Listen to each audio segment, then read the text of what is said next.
The shooting followed all safety protocols against COVID-19. Documentary staff presented negative tests and respected all distancing measures to protect the team's health. Scenes of people without masks on the streets were shot before the pandemic. Alpargatas, supported by Alpa, Alpa Learning Universe. Alpargatas Institute presents Light-Haired Woman Runs on the Sidewalk. Woman walks around the factory.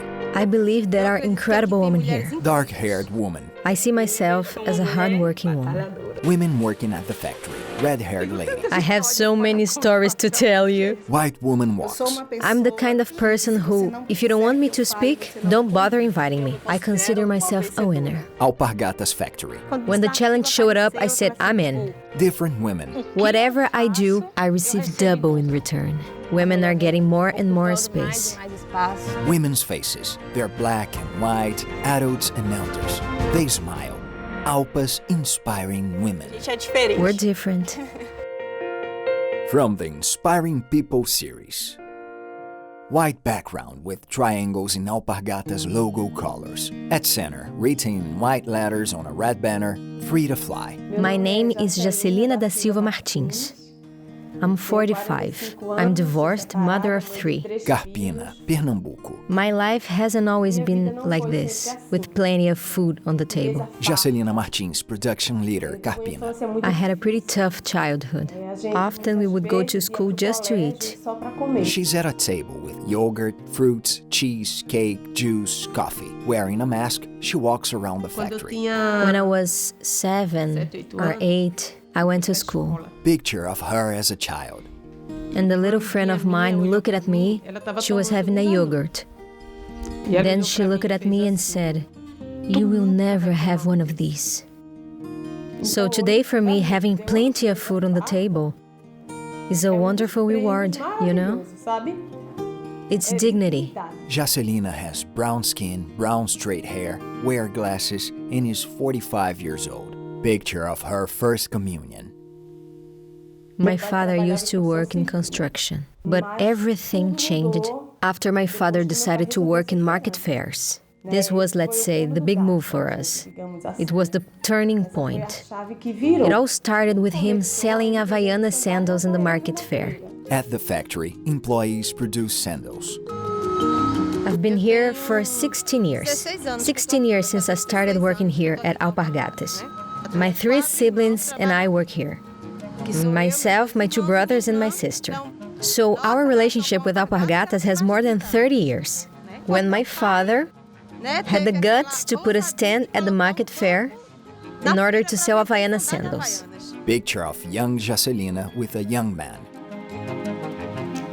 And when I turned 19, I started dating. But soon after, at the age of 20, I got pregnant. Then my father gave me a piece of land.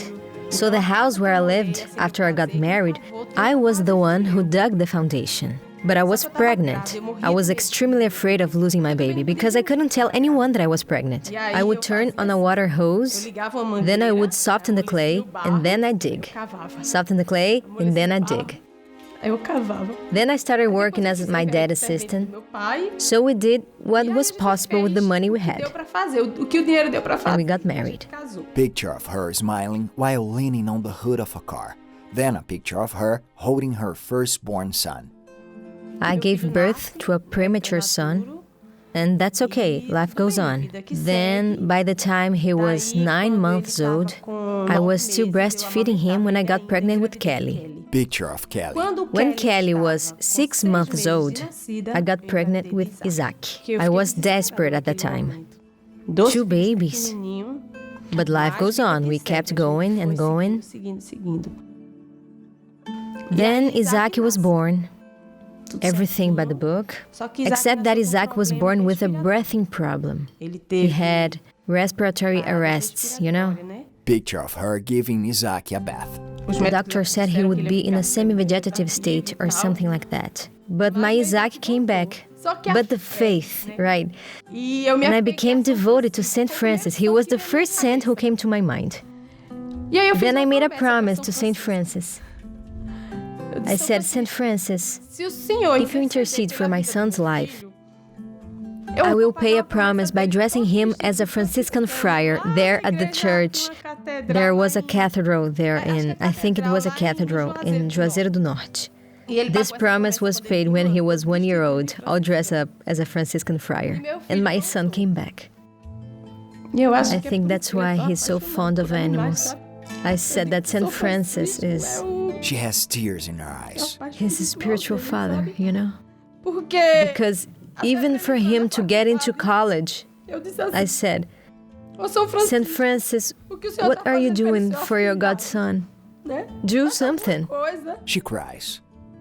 Isn't his dream to become a veterinarian? Then he got into veterinary school. Picture of Isaki wearing surgery attire, gloves, and mask. When my daughter turned 18, finished high school, she told me, Mother, I want to be a missionary. By the time she was leaving the house carrying that suitcase, I can still hear the sound of those little wheels, you know? She looked at me like this, I was crying. Then she said, Mommy, I'm going, but Jesus will stay in my place. You will never feel my absence. You'll miss me, but you won't feel my absence. Picture of her daughter smiling in a field. My oldest son, Fabio, came home and said, Mommy, I applied to go to Canada. It was already a joy for me because I could see my kids so young taking steps that I would have liked to have taken as well, you know. He stayed in Canada for 6 months in his exchange program and came back. It's been 6 years since he came back, 6 years and a half. Picture of Fabio in the snow. Picture of Jacelina with her kids. They're hugging and smiling. Jacelina at the table. We used to wash up our hair with soup, brush our teeth with salt and water. And today, I'm about to have my son graduate veterinary school. Perhaps it doesn't represent much for many people. Maybe it doesn't represent much for me today, but for the little girl who would never have a yogurt, it does. Each of my children's dreams that I see them make happen or go after, I don't see myself as an adult. I see myself as that little girl from the past to whom one day someone said, you will never have a yogurt. Jacelina says no. Employees work at the factory. Jacelina is wearing a mask. I believe there are incredible women here. Incredible women. I've already heard it from other people. Jace, you're so inspiring. You've inspired me so much. And yes, I am an inspiration even to my kids, because they keep saying, you're inspired, Mom. So I do consider myself an inspiring woman. She's in the factory courtyard. And besides being inspiring, I think I'm representing many women who are in here who also have incredible stories just like me. I believe so. I also bring a little bit of each of their stories.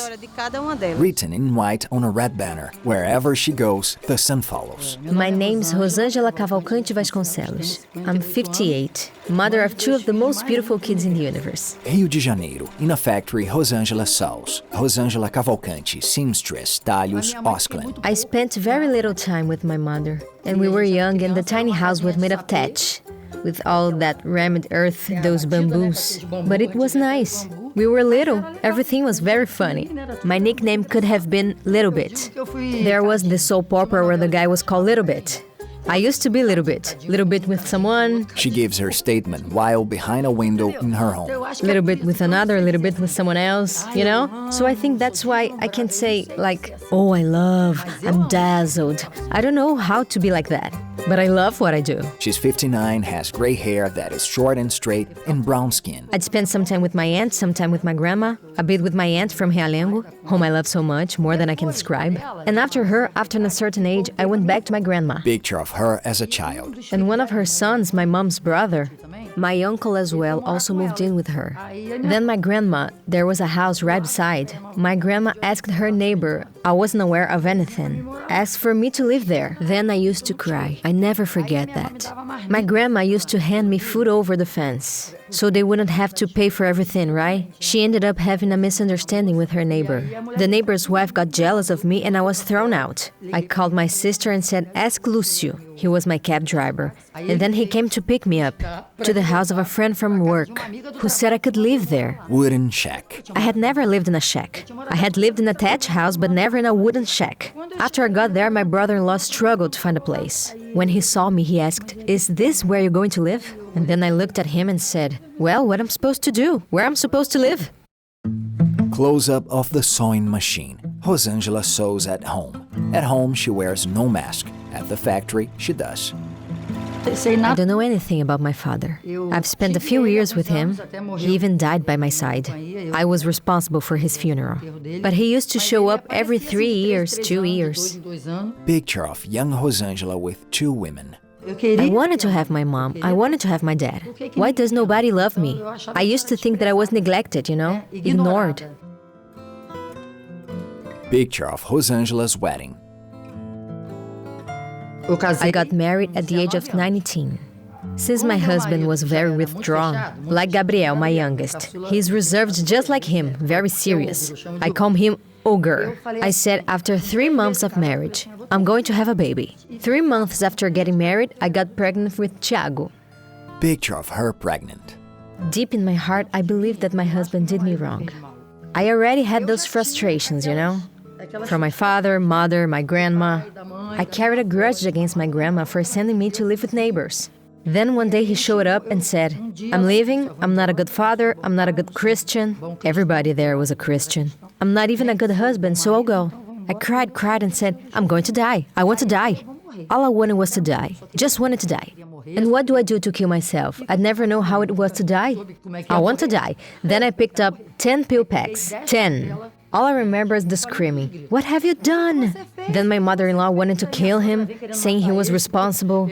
Then I was carried and taken to the hospital and called my sister Fatima, my middle sister. She went there with me. Picture of Rosângela with curly, long hair. God wanted me to survive. Then I realized that someone loved me. Inside my head, afterwards, I was like, why did I survive?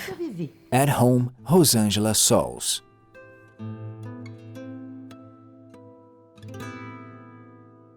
I got back on my feet. Pictures of Rosângela with many people.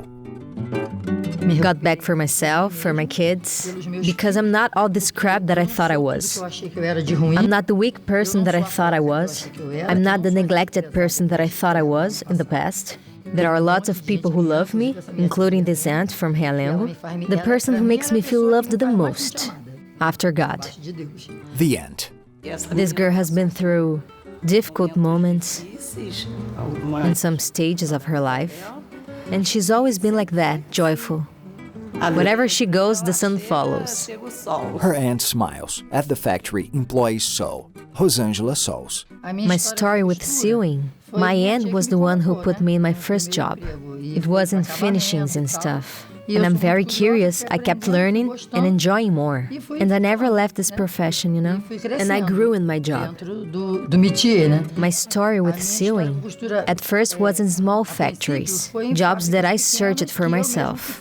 Picture of her young self working. People would come to the factories. They used to see me working, because I've always been so energetic. Then they'd offered me jobs. They'd wait for me at the door, asking how much money I made. They would offer me 50% more or double what I earned. So I'd go. I love sewing because people like it. But I'm not vain. For me, it's a gift from God, a talent and a gift. And God kept blessing me, building my character, teaching me. Close-up shot of her sewing machine. God's words say that I'm God's beloved child. Says that I'm precious, that I'm beautiful, that I'm loved.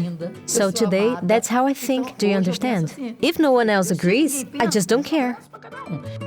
I think that what inspires, what can be inspiring me for people, is the fact that I won, right? All these fights, all these barriers, but I've won. God has given me a chance, and I will be better. I will be greater, and I will help. Written in white on a red banner, acceptance. The light-haired woman runs on the sidewalk. My relationship with sports started early. I've always loved soccer. Pictures of her with her futsal team. But at that time, there was still a lot of that issue with women playing soccer. So I played among the boys, you know? Medals. Indoor soccer national champion. This one is pretty special. Shows first place medal. Because it symbolizes precisely that issue of women not being allowed to play soccer. Because today is normal for women to play soccer. But when I started playing soccer, that's how people thought at the time, you know, that we shouldn't play. So this one is very meaningful to me. Eleni Christina, Chief Operator, Santa Rita, the light-haired woman. She's 42 with short hair with gray streaks, walks around the factory. I ended up being selected for the state of Paraíba indoor soccer team. As everyone knows, in sports it's very hard to make a living. It was around that time I told my family about my sexual orientation. So it was a very difficult moment, because I did not have my parents' acceptance. But I did have my sister's support. So I spent some time living with her. We lived together for 2 years. And I gave up sports in general, and I started just working. Images of her at the factory and giving her statement. The prejudice came from within me, so I needed to accept myself first, you know? So I would miss family reunions. When my niece graduated, I didn't go. I didn't go to my niece's marriage because I didn't accept myself. So from the moment I accept myself and started to show people that our orientation doesn't define who we are, then I started to feel fulfilled. It's so tough. She wipes away tears. Again, runs on the sidewalk by the sea. At home and on the sidewalk, she wears no mask. At work, she does. From the moment we respect people, when we respect ourselves, which is a matter of acceptance, a matter of respect. Today I'm pretty fulfilled regarding my professional life, my personal life, my family. So I think that for me, I'm sure that for me, what matters is being happy. And being happy, not to live with labels. At the factory. Good afternoon, Mrs. Peña. Good afternoon. Greets employees. Today I'm the team leader. I'm chief operator. And I had to learn day after day how to impose myself. Because the gender issue plays a heavy role, you know? Working among men, even among women themselves, is also a little delicate, knowing, like, my orientation. Black man. To me, she's an excellent person. It's not because I'm in front of her, but if she prefers to step away so that I can speak, step away so you feel more comfortable speaking, right? She's very sweet. He adjusts a mask on his nose. Yeah, no, I'll leave. He's not telling the truth. Sweet? Are you serious? Picture of Eleni sitting on a golden chair with red upholstery, wearing a cap and a gown, and holding a diploma. Picture of her smiling, holding her cap and diploma. More pictures of her in cap and gown. Those pictures are important. College is important to me because I see that it's a matter of pride, you know? For my parents and especially for me. I graduated at the age of 40. Sometimes people think that studying is a matter of age, that you would have to be young in order to have a profession, in order to have a future, right? So when I said that I was going to college, my parents were very happy. Even nowadays, my dad says that if he died today, he would die happy because he was able to see his daughter graduate college. Picture of her with her father. They're sitting at the table. Thank God today it's one of the things that fulfills me a lot. It's the actual acceptance from my family. From my parents, my sisters, my nephews. So like it's something that... Picture of her with her family. For me, it's my greatest achievement. If I feel like an aspiring woman, I do because many people have told me that they were inspired by me. Statement given outdoors during the evening. So I do feel that, for encouraging some people. Suddenly, having the fear of talking to their parents about their sexual orientation, about their gender identify, right? And suddenly listen to my conversation. Eleni, wow, I can't believe it. You're in charge of 20 men. Yes, I'm in charge of 20 men, and they all respect me. My nephew is now a runner because he enjoyed it. After I invited him to go running with me once, and he has been running ever since. Aerial images of the beach. And he's not a woman, you see. I inspired a man. Didn't I? I inspired a man. Written in white on a red banner, Never Look Back. Alini Gonzalez, General Maintenance Supervisor, Montes Claros. She has straight long brown hair and is 34 years old. Who is Alini? I think Alini is a warrior who embraces causes facing the impossible. I think I've never looked back and felt discouraged. Because if I had felt discouraged right off the bat, I think that I wouldn't even be here today to tell this story. Montes Claros, Minas Gerais. Alini arrives at the factory. This is what pleases me the most. It's feeling welcome, you know, wherever you go. She addresses the men around her. They all wear masks. Picture of Alini as a child with her face leaning on her hands. Alini in a park. I'm 32. I live here in the city of Montes Claros, Minas Gerais. I used to live across from a flower shop, and there were lots of mango trees there. And then my friend and I used to make little cows. We would grab mangoes while we were still very small, stick twigs in them, and pretend we were making a farm with cows and horses. Alini with husband and son at the breakfast table. And I have a beautiful family. A 2-year-old little boy. I've been married for 4 years. Pictures of the wedding. And my husband was my first boyfriend, so we've been together for over 13 years. The husband. Alini, I keep saying that she's an inspiration to me, you know? I sit with her and ask for advice and information for my daily tasks as well. Alini arrives at the factory. And I give her a lot of support. I keep saying, go for it, do your best. The sky's the limit. She walks happily, mask on, gives her statement in an open area. And I'm very proud to say I had always gone after my dreams. I had not worked in manufacturing before, you know. I've always had friends who worked in this area. And I asked, guys, how is the manufacturing world like? I would like to get to know it. That's when Alpargatas settled here. She walks around the factory and then enters a room with workstations with computers and people working. Each one of us runs an area, a section. This partnership is what makes life lighter. It's great to be able to count on each other. When we run into problems, we ask for advice, ask for help, raise our hand, and things become lighter. Looks at a screen with 3 male colleagues. When we're talking on the phone, working on the computer, or talking to someone, or guiding an activity, women really have this flexibility to deal with more activities at the same time. Alini walks around the factory, short-haired man. And Alini is very focused on results. And not only the factory results, and on delivery indicators. She's worried about people. She's concerned about how to deliver. That gives me a lot of enthusiasm also as a manager. Alini. We have a very confident team that is very good. We know that every sandal produced here has its signature, has its effort. This is very nice. Again, Alini is surrounded by a group of men. And women, they are strong. They can be wherever they want. It's great to be inspired. It's great to see women who are managers, women who are directors, women who inspire, women who makes us want to be like them.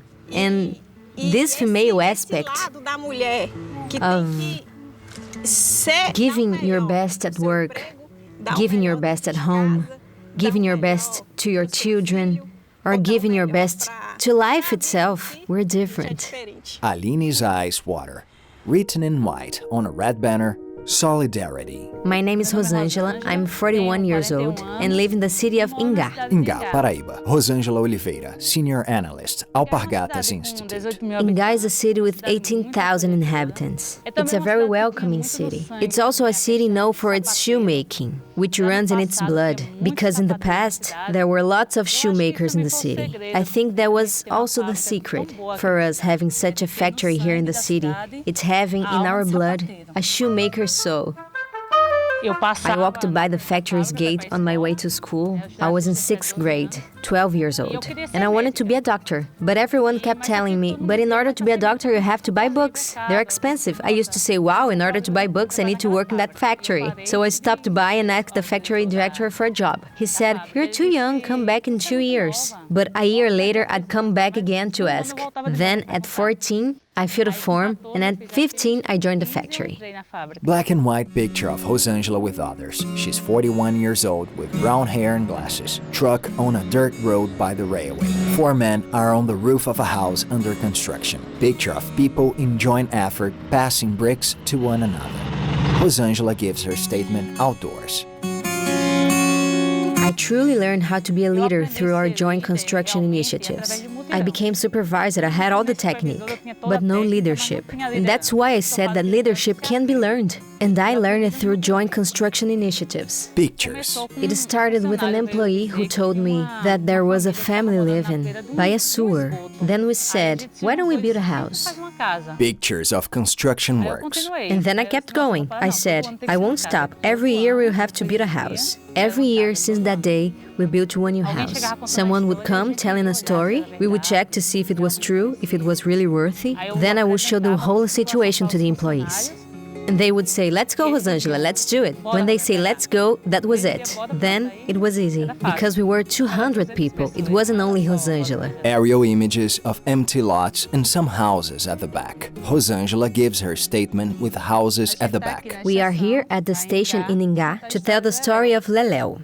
People from community came to me to say that Leléo was in a very difficult situation, dying.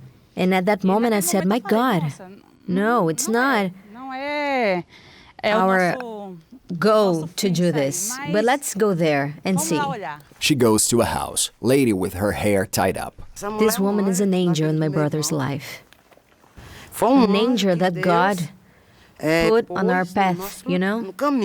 Picture of fragile Leléo. When we arrived, Leléo was indeed in a fragile situation, dying, really dying.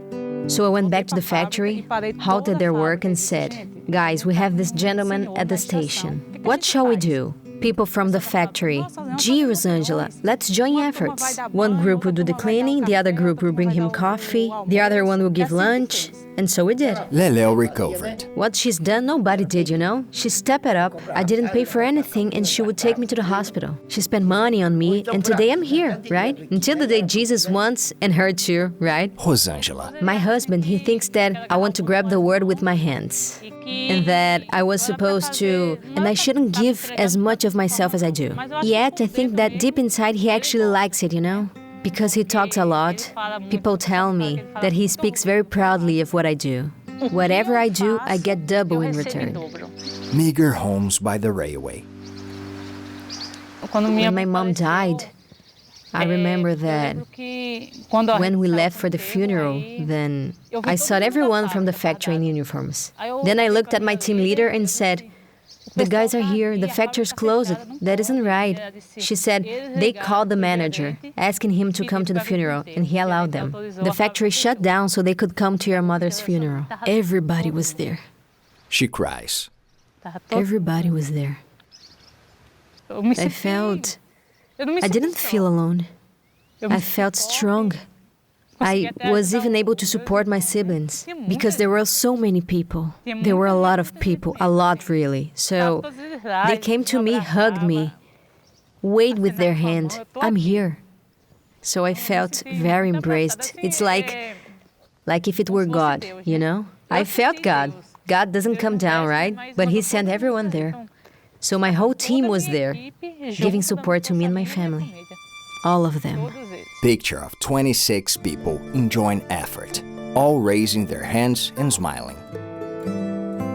The joint constructions initiatives lasted until December 2020, until the factory shut down. I was informed 7 days in advance. I couldn't believe it, you know? They say that it was closed. They didn't even cry or didn't say anything.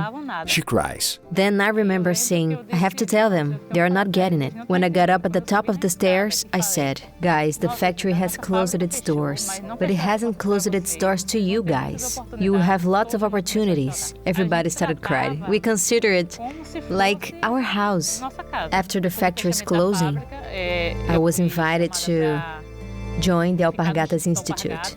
What made me accept was when I was told that my first project was taking care of people who had been laid off from the factory. That gave me the drive to go for it. My heart got calmer, you know? After I saw that they were happy with their new professionalizing courses, the factory did not cease to take care of them, you know? It's still taking care of them. I see myself as a woman who inspires other people. Not only a woman, inspires men, you know, to do their best, to give their best, and become a better person in this world, you know? We don't have to wait till we go to another world in order to go around this world. We have to do good in this world without expecting anything in return. Written in white on a red banner, Remembering is Living. São Paulo, the red-haired lady with glasses, 86 years old, gives a statement. I have so many stories to tell you that, you see, I think that my life has been about my love for others, doing the best for people. Now, I'm on your hands. Picture of the 14th Alpargatas Party, 1954. The lady at a younger age with another woman. Santa Guedes, social worker, Alpargatas, the red-haired lady. My mother already worked at Alpargatas. My mom worked in the factory in weaving. She used to see every day a lady marking the production because they worked in production, and she loved those ladies marking what they produced. Picture of her as a child. She asked if they had a job for me as well, and I, without a doubt, went for it. I started as a note-taker. Close-up shot of contract. We are here at Dr. Almeida Lima Street at the old Alpargatas. Picture of the building. It's an old construction, a beautiful building. Looked well-kept, pleasant, and I think that remembering is living. I'm reliving each of the good moments that I spent in here. Very pleasant. I miss it a lot. Pictures of Alpargatas parties. My start at Alpargatas was, I'll tell you, it was blessed. It was my first job. It was my first stack of professional experience, of friends. For me, it was practically a whole new view of the world. Because once you start working, you start realizing the importance of studying, of learning. It's all very different. Here it was when I was moved to the calculation section. Look, guys. Shows picture of the 23rd Alpargatas party, 1963. Me in the calculation section. Oh, I felt so important in the calculation section, you know. Women, as usual, are always on the lead. Black and white pictures of Santa with other women. She gives her statement while sitting at a table. Soon my phone rings. Hello, is it Santa? Yes? Look, it's Mr. Siegfried here. I'd like to talk to you. My legs were shaking. I said, gee, I wonder if I did something wrong. He told me, listen, I know you've been studying. We're looking for a social worker. And I began my new job as a social worker. Colored picture of her sitting at a table. Then she gives a statement on the street. I am the only social worker at Alpargatas. Alpargatas has lots of factories. And when any sort of problem occurs in the factories, I'm the one who takes charge. I tell the family, I give support to the family, check the hospital, talk to the doctor. And this job of mine kept growing. And until today, I do something that I love. And I'm still doing this work. At home, this is a picture of me when I went to social services to assist an employee. Picture of her on a desk assisting an employee. Picture of her with others. At Alpargatas, I've always felt very loved, always very welcome. When you find a heart that protects you and takes care of you, you end up getting involved. And I believe that this involvement I have with Alpargatas, this attentiveness, comes from humor, warmth. That's something that Alpargatas have, which I love so much. Santa is on a street and smiles. Written in white on a red banner, Hands That Speak. Aerial image of a small town surrounded by lush vegetation. Well, my name is Elizabeth da Silva Teófilo. I was born in Junco do Seridó, in the hinterlands. I came to Campina when I was 5 or 4 years old, and I've been here ever since. Campina Grande, Paraíba. Elizabeth is in a room and uses sign language. Good afternoon. Good evening. This one means hi, everything okay? Pleased to meet you. Elizabeth is white, wears glasses, and is 52 years old. Elizabeth Teófilo, administrative assistant, people/sign language interpreter, Campina Grande. I was a kid who, unfortunately, was undesired from the womb. My mom lived a very unhappy life in a house where both her and my stepfather were from the same city and came here for work. Cars driving on a bumpy road, children playing on the street. And although he acted like a father, Elizabeth gives her statement outdoors. as time went by, I started to notice that what he did, his actions, weren't exactly those of a father. When I was asleep, he would let my mom sleep. He'd go to my bedroom and I pretend to be asleep. But I was afraid of telling her because I knew that she wouldn't believe me. I was very afraid of her hating me. So that kept happening since I was 8. Since I was 8 years old, almost my whole life. Then there was this family from church who welcomed me. They asked, "Would you like to come live with us? Let's talk. I notice you're very quiet." And then I started saying things, but everything through writing. I'd write what I wanted to say. I would write to her, she'd read and talk to me, and then she'd answer because I didn't have the ability to talk face to face. I was afraid. In truth, I was afraid of people. Pictures of pastoral for the deaf, Rosário Parish, people posing for pictures. And during this period, I got to know the pastoral for the deaf. Picture of people making a sign by putting one hand on the forehead. Met some deaf people, and then I went with that same friend of mine who had sheltered me at her home. She was taking lessons and invited me to take a sign language course. Picture of Elizabeth in cap and gown, holding diploma. It's been 4 years since my mom passed away. Pictures of her with her mother. But before that, I was able to heal, to feel a great sense of liberation by being able to get close to her again. I was able to embrace her, to kiss her, but that was after a long time. Black and white picture of her and her mother. They're smiling. I tell my mom that I love her very, very much. Today I can't say it, but Uses sign language. up there, she certainly knows I've always loved her. This is the I love you sign. It's the only universal sign. Index finger, thumb and pinky are stretched. Middle and ring fingers are down. When I started working at Alpargatas, I became aware that, in fact, the company approached the School of the Deaf looking for interpreters. And so I went and found out that there were lots of deaf people working there. Picture of her at the factory and at a wedding. So today I feel much more comfortable among the deaf community. Whenever I'm in a group of deaf people, I loosen up. I'm a whole different person. More pictures of Elizabeth. Lots of people call me fidgety little hands. Picture of Elizabeth in a group of people. Almost everyone makes the I love you sign. And knowing that they can understand through my hands. I'm silent, but the hand does the talking, right? Hands actually talk. So this is very satisfying for me. It makes me so happy when I see them understanding. When the deaf workers show up at the people department, then one of the ladies says, "Elizabeth, your children has arrived." At her workstation, Elizabeth, mask on, makes a video call with a young man on her smartphone and talks to him using sign language. I believe that at this moment I'm playing the mother's role, and this is good for me. Interprets a young lady during a video call. Hi, good morning. I'm now at the clinic. Elizabeth, could you please translate to the doctor? Explain so that he can understand what I'm feeling. Elizabeth says okay, mask on, at her workstation. Deaf people come to my department a lot. Every day someone comes.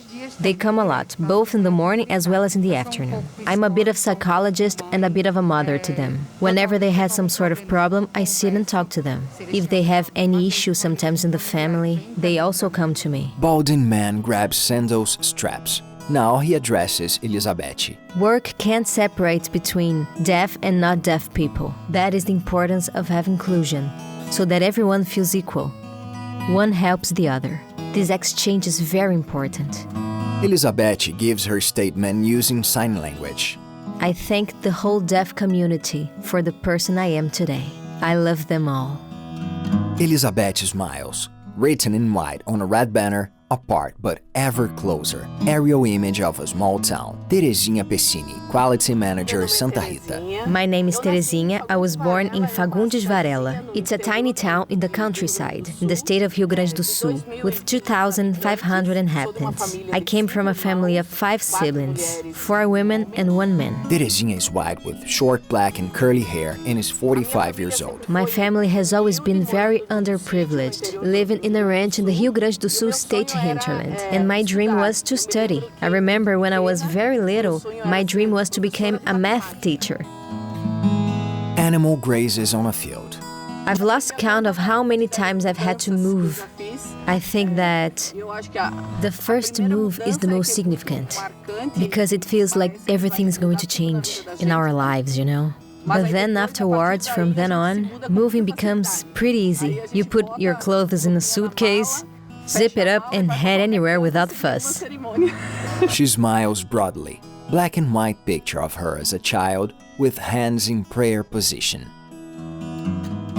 I left the countryside. When I was a kid back in the ranch, there wasn't even electricity at the time. So it really was a big change, having left that tiny little town without a doubt. Animals grazing. Then I lived for 5 years in Caxias do Sul, where I studied chemical engineering. Picture of her wearing a cap and gown. I believe that one of the greatest sources of pride for both my parents was when I graduated in chemical engineering. At my graduation ceremony, it was a very emotional moment. Graduation pictures, everyone in cap and gown. Given my family's economic condition, it was hard to imagine that I could achieve it someday, you know. Aerial images of the town surrounded by vegetation. And due to my work afterwards, I transferred to São Leopoldo. When I was offered a position that required moving from Rio Grande do Sul to the northeast, I only accepted the offer because my daughter was going to live there with me. Picture of her daughter at age 4. Picture of the daughter's second birthday party. But then she changed her mind and decided not to go. I felt very lonely, felt abandoned at the time in Juazeiro do Norte. I think we learned a great lesson, that we can still foster a relationship while living apart. And we became, I believe actually, closer than we were before because of that. Pictures of Teresina with daughter, already an adult. João Pessoa, Paraíba. What brought me to Paraíba was my work at Alpargatas, where I started working from a very young age back in my hometown in Rio Grande do Sul. But after some time, the factory closed its doors. And that's why I was invited to work here in Paraíba. So I've been working here for 9 years. Aerial image of the factory. Pictures of Teresina's wedding. And while in João Pessoa, I met a man from Pernambuco. and we got married. So today I actually split my time between Recife and João Pessoa, weekends in Recife and weekdays in João Pessoa. She walks around the factory, all wearing masks. From the very beginning, the deal was I had my job and wasn't going to leave my job. My work involves traveling, so I didn't want to start a relationship that would prevent me from keeping my job and other things. Aerial image surrounds the factory's tower. At Alpargatas itself, if I go back in time, to the time when I started in 1985, it was a very predominantly male environment. She walks around the factory. I entered a world with mostly men at work. Even so, I managed to succeed. I had to truly face the male world. But I found out that as time went by, things have improved a lot. Production line. It also made me stronger to face all the difficulties that life brings us. Employees working with masks on. I see that out of the people from my hometown, almost no one was able to advance, move away, study, go to college, graduate and have a profession. Therefore, I really feel like a winner for having managed to live, even with fewer opportunities, coming from a poor family with no financial conditions. Today I have everything that I want, everything that I need. So I think that, yes, I consider myself a winner. Teresina smiles, written in white on a red banner, and education changes everything. A woman with brown skin is by the entrance of a house with lots of potted plants. You are now at my house, Elizabeth's house. I live here in Nazaré. My house is very humble. Carpina, Pernambuco. Elizabeth Silva, the woman with brown skin. Occupational health nurse, Carpina. She has straight hair and is 38 years old. I don't really have any memories of things that happened in my life because, since my past was pretty tough, I think I lost something. And in the past, whatever my dad managed to bring home from work was our meal for the day. Moving images of meager houses. We often went to school just for the food. And then whenever my mom managed to earn something, she would go to the school entrance and hand it to us. Elizabeth whips. Picture of her as a child holding her mother's hand. When she had food, she would take it to the school and give it to us so we could have something to eat. We always got good grades. And even with all the challenges that we had, we each have our jobs. Wipes her tears. Elizabeth in her office in front of a computer gives her statement at home. Today I can focus on something and make it happen. At work, she has a mask on. No mask at home. At home, she smiles and looks pensive. Picture of her at school holding a flag.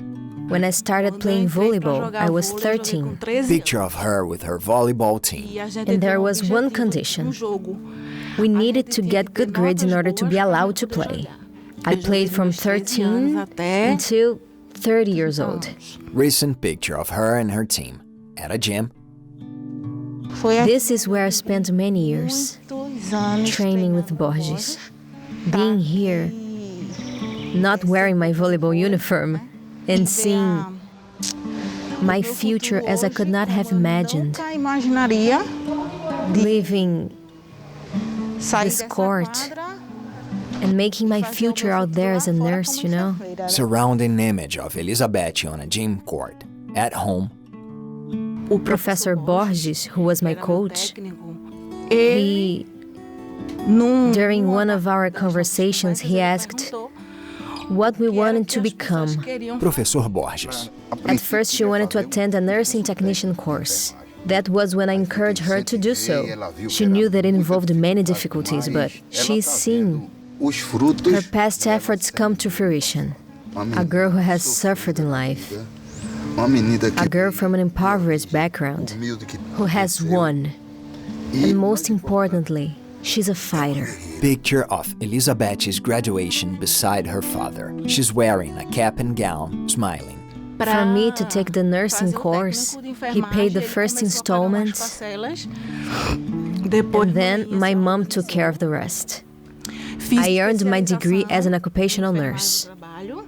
Then I met a speech therapist who also works at Alpargatas, and she told me of a job opening there. Close-up shot of Alpargatas logo on the tower. When I joined Alpargatas, it was as if I wanted more and more. I focused on going to college, and I did it, even though I had to work and study. I finished college within 5 years. Picture of her celebrating with diploma. And I never stop. I keep taking more courses. I got graduate degree in massage therapy. At her massage therapy room. And we are now at my massage therapy studio. Elizabeth, mask on, gives a back massage to a customer lying on a massage table. And this studio was a dream, you know, that I built. Everyone who enters this room feels at peace in here. On the countertop, a humidifier, small power source, suction cup, and aromatherapy kit. I want to help people feel at peace through my massage. Also heal. Picture of suction cups on the back of a tattooed customer. I spent a year and a half studying for my degree in massage therapy in Recife, taking the bus, almost 3 hours to get there, then attending classes, and another 3 hours getting back home. Close-up of small power source on the countertop. I came to an understanding that massage is healing. It is liberating. Massage gives people balance. And through massage, I found my calling. Showing concentration, Elizabeth keeps massaging her customer. She's wearing a mask. And I say that this is God's work. It's the result of a tough life, but I've won. Elizabeth smiles. She gives her statement alone, no mask.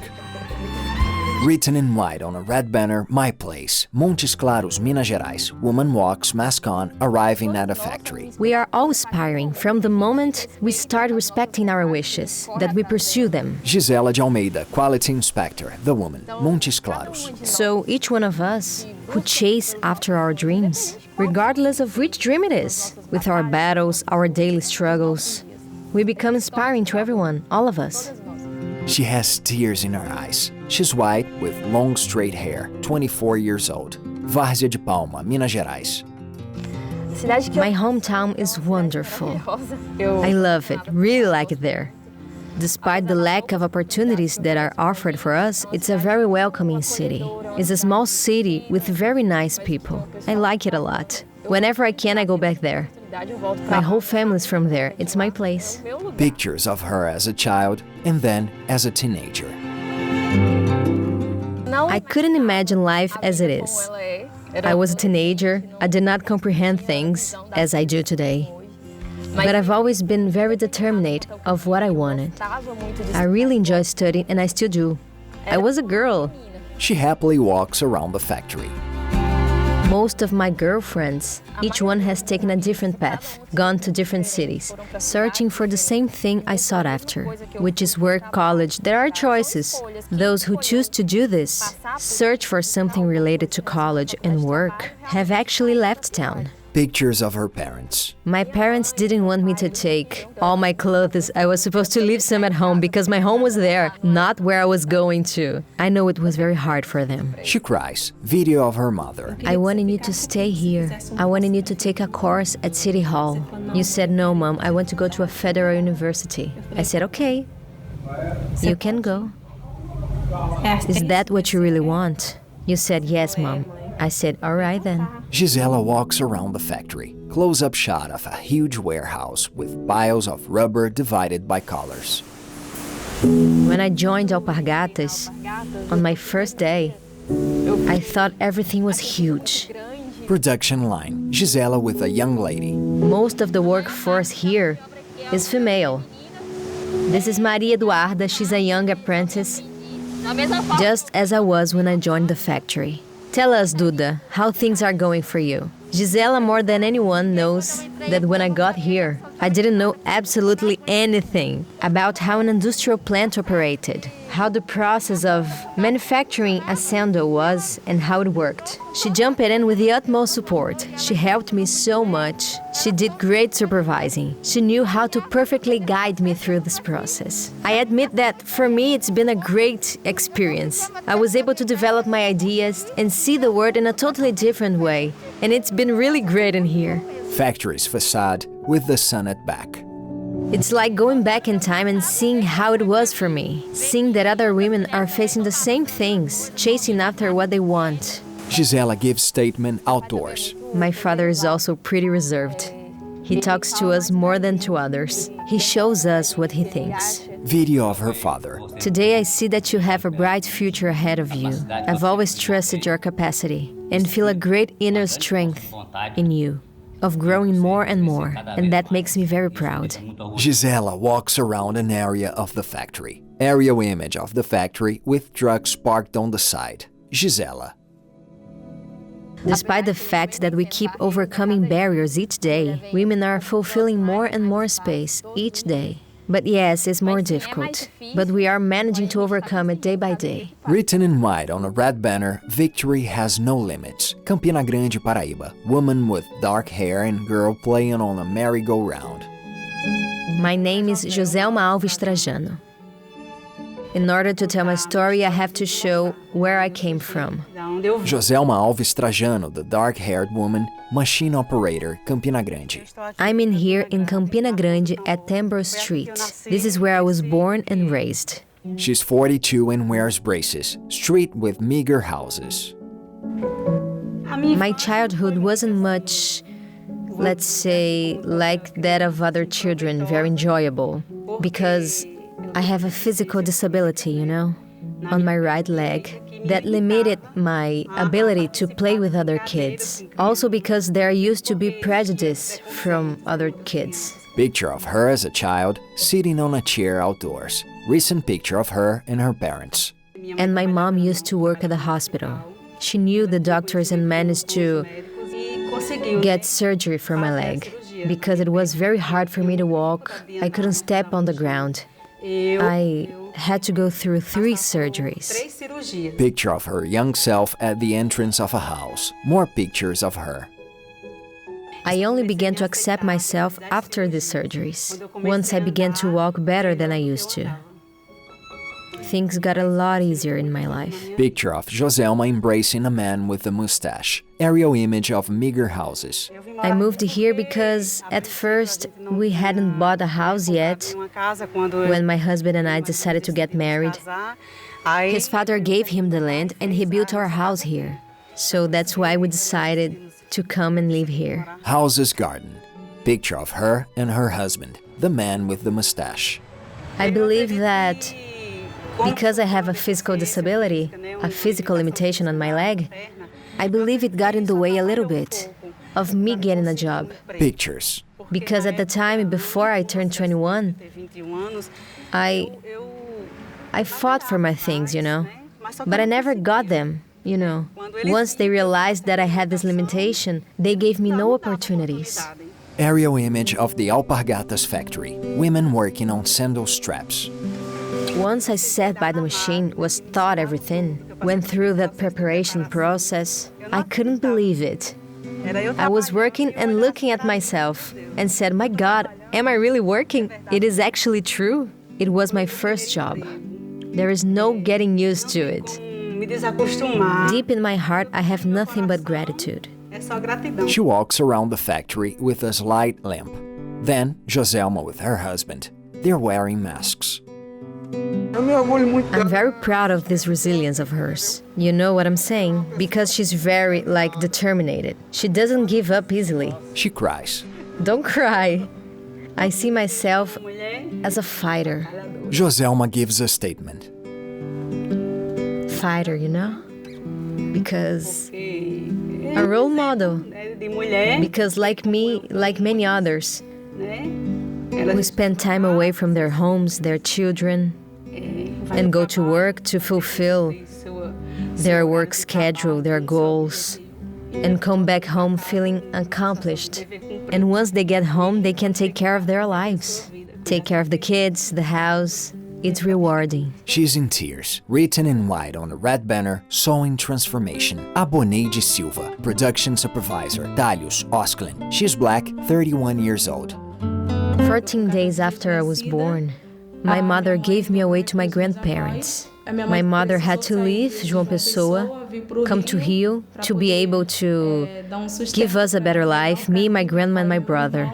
When I turned 7 years old, my mom was able to buy us a house. And once she did, she came to see the house. And when I saw her from far away, I already knew it was her because we looked so much alike. So I rushed to give her a hug, and it was very, very nice. It was so good. When we lived in the countryside, it was pretty tough for us.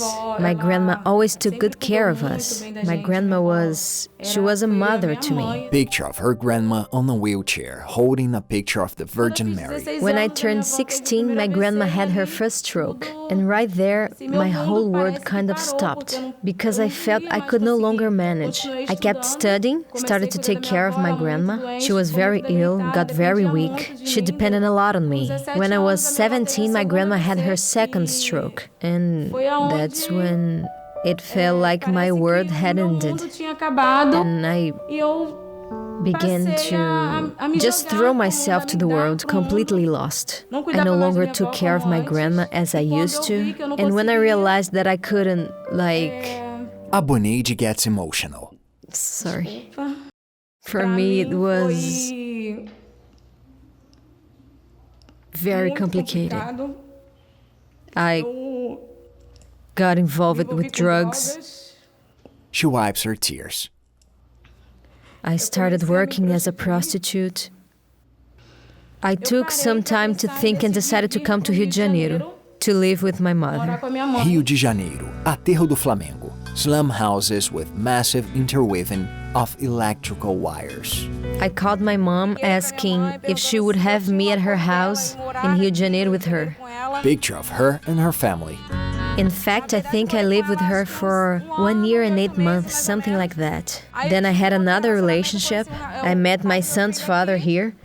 And after 9 years of marriage, we broke up, and I moved here to the Caju area. Picture of her with her son at a Flamengo soccer game. Picture of her holding her son. Yes, I'm very happy here in my new house. It's been a week since I moved in. She's in a room with a large wardrobe. Enters a room with her son. This is Arthur's bedroom. For the first time, last night he slept on his own room, on his own bed. He already had this bed where he slept, right beside me in our bedroom at the other house. And last night he was very comfortable. Pictures of Arthur, the son. Arthur, he already knows when I'm upset. He asks if things are okay, if he can be of any help. So, my son is everything to me. Picture of Aboneide with Arthur. She enters the factory. Because before I started working at Talhos, my goal was to become a nurse. And then I became to fall in love with factory work. And last year, when I completed 10 years, then, in honor of my profession, because I love what I do, I had a tattoo of a sewing machine, and my other passion, which is my son, Arthur. Shows a tattoo on her arm, a sewing machine, and the name Arthur underneath. Seamstresses at the factory. I started working as production assistant. I have colleagues who, in the past, I used to be their assistant. And now I'm their leader. For me, it's a huge privilege. Picture of her and her team. I won't ever feel ashamed of telling people about some of the things that happened in the past, the challenge I've overcome, my dream. I knew I didn't want that for me. Pictures. Today, thank God, the story I'm able to tell my son is the story of a breakthrough. I'm very grateful for my upbringing, for the woman I am today, how my grandma raised me. Pictures of Aboneide and Arthur. If you get to know me, if you see a picture of me as a little child, you'll see Wow, what a breakthrough in her body, soul, life, everything. I used to think I was very ugly. Now I'm fabulous. She opens a big smile. She wears makeup and pink lipstick. Written in white on a red banner, a matter of opportunity. Aerial images of a residential area. My name is Ana Patricia. I'm 31 years old. The image advances. Then, a street with meager homes. Carpina, Pernambuco. I was born in Recife, but I was only born there. I'm from here, Carpina, Pernambuco. Picture of little Patricia in first grade, sitting at a desk with the Brazilian flag behind her. When I was little, my mother used to leave for work. Ana Patricia Oliveira, production assistant, Carpina. She left for work and would only return every 15 days. More pictures of Patricia as a child. So I would stay with my grandma so that my mom could work as a maid in Recife. Then mom would only show up after 15 days. Later she quit. She hasn't worked ever since. She had some health issues, wasn't able to work anymore. Picture of her and her mother. Then I started working at the age of 9 as a nanny. You know, there were times when I worked to make 100 reais a month. Patricia cries hard and wipes her tears. Because I had to. So whenever I went by the factory, I would say, my God, my dream is to work there. It is my dream. Aerial images of the factory. I have a relative who works there, but he never took my resume there. It was a stranger, you know, an angel. Another angel that God sent, you know. He asked for my resume and took it there. He's a mechanic there, Tércio. He was the one who took my resume. Patricia smiles. She's 31, black, shoulder-length hair. She's at home, sitting at a table with a cake. Now she walks around the factory wearing a mask. People, masks on, work on the production line. Then I joined the factory, right? In my 31 years, it was one of the most important gifts I ever got, my job. At home, wipes tears again.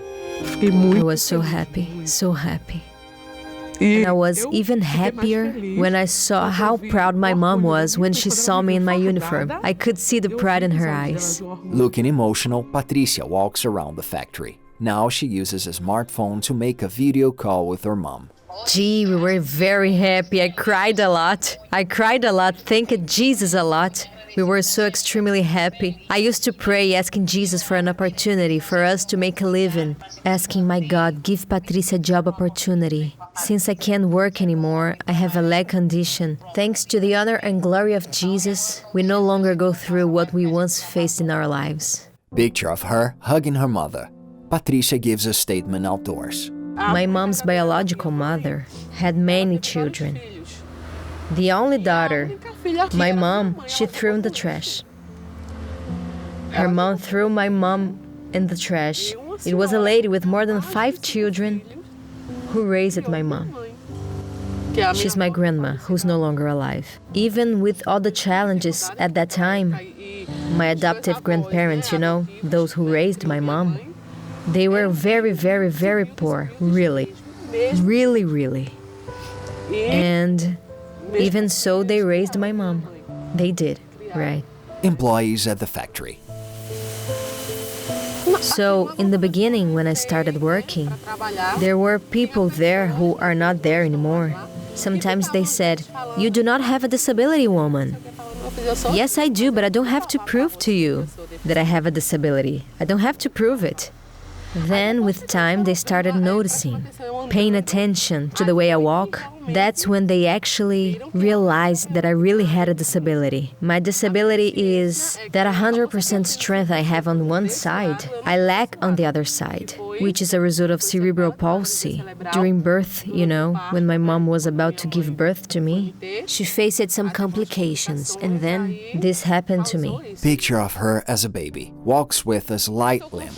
I'm managing to accomplish many things in my life. My mom's life, my nephew's life, you know. And one of them is never let the house run out of food. Because after I joined the company, Thank God we never ran out of food again. We had always gone without food, you know. We depend on people's donations. My mom sometimes would go out begging so that she could take home some food. Once I started hearing the sound of the machines, once I started seeing the employees working, I had this great feeling, a feeling of happiness, you know? That feeling of, thank God, from this day on, I'll be able to make my dreams come true. Through my job, through this company, which I've always dreamed of being part of. Images of her working. Aerial image of the factory. Tower with Alpargatas logo. Patricia gives a statement outdoors. Each and every day, I try to be even stronger for my mother, because I want to give her a better future in a few years. Patricia cries. I want to be able to provide things that she was never able to provide since childhood. I want it. I pray to God a lot to grant me many years to live, to keep me at the factory for a long time, because if it were up to me, I would never leave that place. Smiles. Only when I'm very old. I want to be able to provide many things for my mom. We need to always be ourselves. We need to show who we are, you know? Poor, humble, strong fighter. That's it. Patricia smiles. Written in white on a red banner, a different path. Aerial image of a housing complex.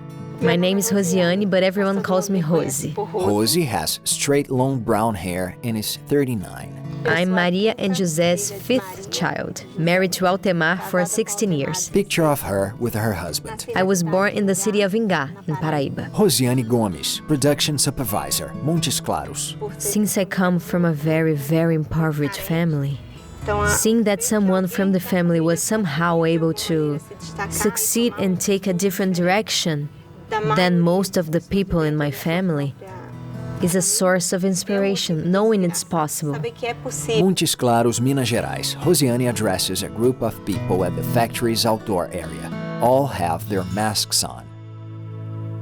Most of the women in my family work or have worked as maids. Most are housewives. I started school when I was 10, because since my father was very sexist, he wouldn't let the women in family study. Therefore, women couldn't study. My mother fought a lot. She had constant arguments with him so that my sister could go to school. We only started studying after he died. It's Her eyes tear up. sad to think that in order to have the chance to study, Lowers her eyes. back home, you either work at City Hall, or you have your own shop, or you can work at Alpargatas. Aerial image of the city. My friend and I, we used to go to the factory's gate, I don't know, about 3 times a week. Then my friend and I used to call her Little Lady. We got in. Factory's facade. And I stayed. And so that's how I started my story at Alpargatas. Through much insistence. I worked at the Ingá factory for 15 years. Then I came to Montes Claros. Aerial image of the factory with trucks on the side. When I was offered a position here, I already worked as industrial engineering controller. I supervised the releases, was part of pattern time chrono analysis. When the challenge came up, I said, I'm in. She's with her husband in a barn. He holds a horse by the strap. Before signing the offer, I called Altemar, and then he instantly agreed. He said, let's do this. God's way is always good, and the world's a tricky place, right? I could never imagine being here today, and her working and living here. I remember that first time I heard about Montes Claros was because of that earthquake. Aerial images of the city. Employees working at the factory. Rosiane walks around the factory supervising boxes with sandals. My only concern was regarding Altemar's adaptation, if he would accept coming here. Altemar, the husband, brushes the horse. Since we are good partners, partnership is a principle of ours. It wasn't hard at all. I've always supported her. I am extremely proud of her, you know? She knows it. I'm very grateful for everything. I keep telling Altemar, I think we got married. for life. Pictures of the couple. Rosiane walks around the factory, mask on. This feeling of being both a woman and part of a minority group, we feel that the challenge is even greater. I wish my father felt the same pride I know my mom feels. She's proud of every one of us, but each one has a personal story. Still walking around the factory, gives a statement outdoors. I feel very fulfilled.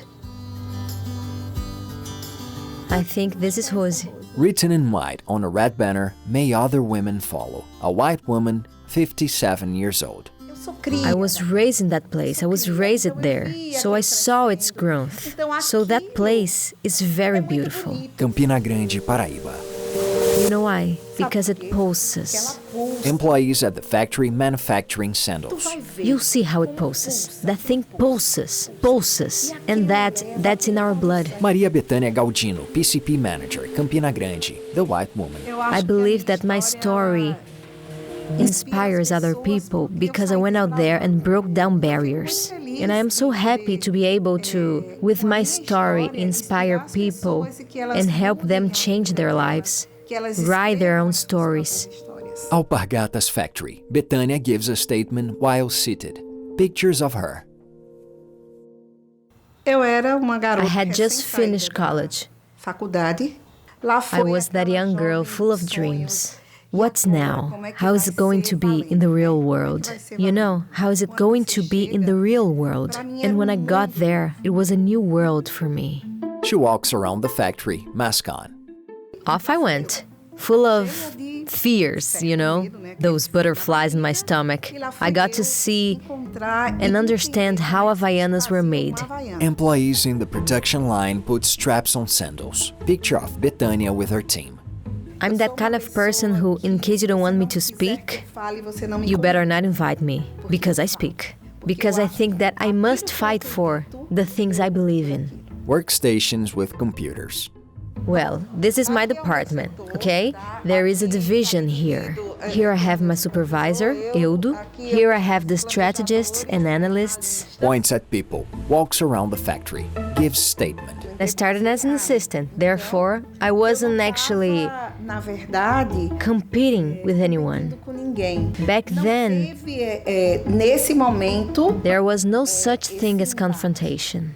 We'll see this confrontation, this issue of this competition issue in situation like, how can a woman be promoted instead of me, a man? But that was a way after. I had to work my way in order to put things on track.